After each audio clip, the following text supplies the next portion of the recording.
Okay. Mm-hmm. So you watched the first four out of eight. All right. So just as a very, very basic introduction, I mean, how did you like the show? Did you find it interesting? Would you potentially have watched this if I hadn't asked you to watch it? So I have to preface this by saying, although I have not historically been into bike racing, I did switch to Wahoo system over the winter, and you're probably like, why is she telling Mm-hmm. me that? I'm telling you that because when you're in the Wahoo system and you're doing some of those hour rides, you follow people's journeys. And so I saw some of the same clips in that documentary that I saw in that Wahoo Oh, cool. system documentary kind of layout during it. So the Wout van Aert, or Mm-hmm. however you pronounce his name, like I had watched his whole thing. So I was team him already. And so kind of seeing that showcase, I felt like I had somewhat of a weird connection to some of the writers of the documentary just from doing that Wahoo system. So I'm totally vested in the Netflix series and did feel like I was going to watch it, just being, I don't know, surrounded by you guys, having done that Wahoo system, learning more about the tour. I think I would have watched it on my own, maybe not like binge watch just 4 episodes back to back in order to have this conversation tonight. But I definitely, I mean, once I started it, I was hooked. And, Nice. every waking second, I'm tuning in to try to get through it. That's So awesome. So you did enjoy it. You found that did you found enjoy it to it. be a good show.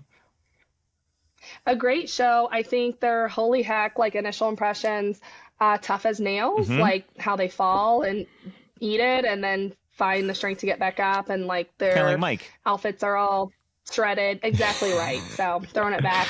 MG style here. It's also on the heels of the NBA Finals, which I find hilarious because, they have a basketball game and then they need like 4 days rest to play another basketball game. They need 4 days rest. And to watch this where they're like doing these intense climbs and like these long ass Mm-hmm. rides, and then they just turn around and do the same thing again. The next day, the guy has like a torn muscle in Mm-hmm. his butt and he's like still on the bike, just like Yep. Ben climbing. O'Connor. It's just really crazy. Yeah. And I've seen these guys next to you. I mean, they're little and tiny and weigh like 2 pounds. It is just like amazing that they can like get on their bike day after day for several weeks to do that when you look at other athletes that need like days to recover for their next game. So my initial reaction is like, holy moly, like they are just tough as nails. They're really amazing Oh, that's athletes. cool. Now, I know quickly, I mean, I really want to get Casey's opinion, but I also know that Randy, you said you got into this. You liked the show. And I know, Mike, you said you liked it as well. Yeah, I did. I'll tell you, having friends like you guys that constantly talk about bike racing, again, it felt so overwhelming. There were so many different names that were thrown at you and so many different scenarios, and then the strategies that oftentimes you would deploy on Mike and I, Eric, during our rides, and the attacks. Now I know where that, term has come from. All of those things seemed somewhat overwhelming. It's like, you know, I'm an avid football fan. You guys know, NFL football fan, and to if you were just introduced to that sport, you wouldn't know the names of all the guys and the different teams and those type of things, and it would feel overwhelming. Well, that's how I felt with bike racing, right? So it's like, Mm-hmm. you guys would constantly talk about these different, pros that, really, really excelled in a different race or a different stage and those type of things. And I just felt like that would be so hard for me to focus on one person and then learn that person to the next person to the next person. And what Unchained did for me, at least, it really simplified things, right? It just took one team, and I loved how the first couple episodes came together. I think the first episode, they talked about education first, or maybe it was Mm-hmm. Jumbo Visma, Yep. one or the other. First episode was Quick Step and Sudal Quick Step and EF Education Yeah, first. education first. And so, Mm-hmm. they took those teams, and then they took, just they didn't take the support crew, the what are they, the The Domestiques. domestiques. They didn't take the domestiques. Thank you. They didn't take the domestiques, but they just talked about the main players within those teams, those respective teams.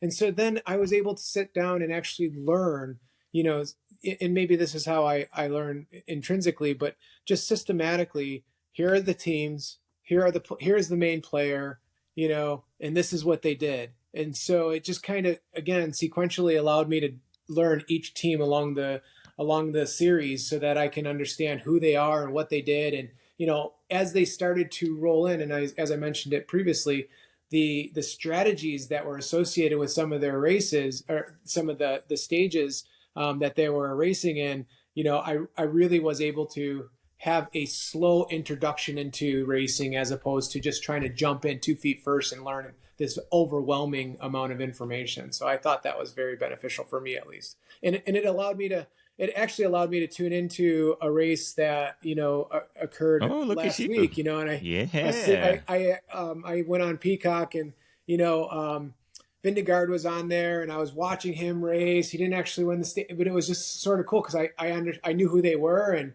Okay. it was a good, again, it allowed me to get situationally aware to bike racing, and get me at least some of the names associated with some of the teams. Cool. So, Yeah, I was just going to say one of the things that keeps happening to me is I can tell if something is good if I keep thinking about it after the fact. So you watch a movie and you think, oh, it wasn't that great. But when it comes up again, or you start referencing the different parts of it, and I find myself doing that with the documentary. And so days after I finished all 8 episodes, and I keep going back to some of those episodes that I watched, and I'm already anticipating the next race. yeah. As far as the tour goes. So Well, I am looking forward to the different stages to see what these guys do and the names from the show. Don't and, say anything about episode 5 yet because Casey hasn't watched it. And she doesn't even it's know great. what happened. Do you even know who won the Tour de France, Casey, last year? No idea. So yeah, don't spoil alert. So please. actually, for her, she's actually watching this as kind of like what's going to I'm happen. literally watching it. Which is kind of cool because all of us are watching Yeah. it from the perspective of we know exactly what happened and we are seeing it as a documentary. But I mean, even for you, it's a story, which is actually kind of interesting. So I would love to hear at the end what you thought of how it all played out at the very end, which is cool. But we talk about this stuff all the time, Mike and Randy. But really, the question I have for you, Casey, now that you've watched the first 4 episodes, tell me, what was your favorite part of any of the 4? Like, what was the favorite thing you've seen in the show so far? And describe why it's your favorite thing. Okay, and this is so abstract, so I hope it makes sense. But similar to what Randy said at the very beginning, it's like we all know Lance Armstrong and know who he is and that he raced in the Tour. But even after like having awareness of him and him racing, I had no idea bike riding was a team sport. Like you would tell me that. I mean, in triathlon, you can't draft, you can't work as a team, you can't do any of that.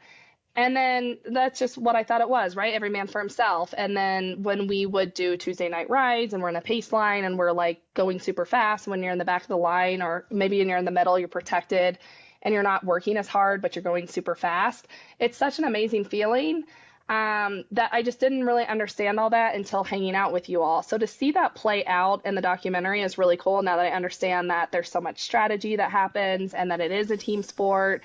And you see certain riders like kind of getting their hand slapped because they want the minute, right? Because they feel good and they want to go. And then the coaches are like, nope, that wasn't the strategy. You're not the king of this. You're not the person that's supposed to be taking this leg. It is just really interesting to kind of see that all play out. And I think I'm aware of it because I watched a documentary about climbing Mount Everest once, and it was like Casey Rapsky climbs Mount Everest with her Sherpa.